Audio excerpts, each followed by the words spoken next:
Sinan Eğribük bağlantı yolu müracaat yaptık, dilekçelerimiz var ama şu güne kadar daha halen yapılmadıydı.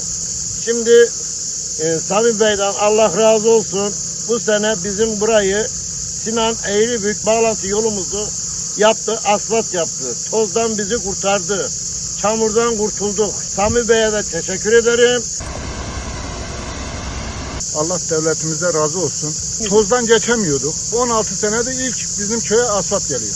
Sami Bey'e teşekkürler ederiz.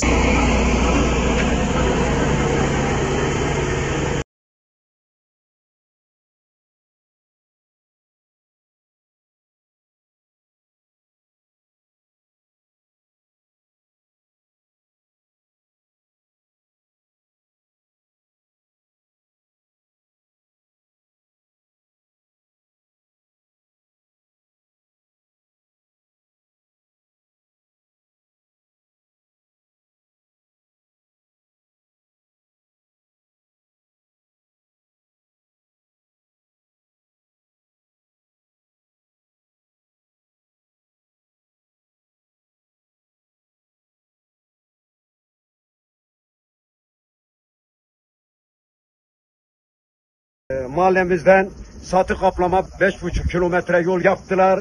Kaş yolu, Hüyük yolu, kültür merkezi. Şimdi tozda, dumanda kurtulduk. Sami Başkanıma ve tüm ekibine teşekkürlerimi sunuyorum.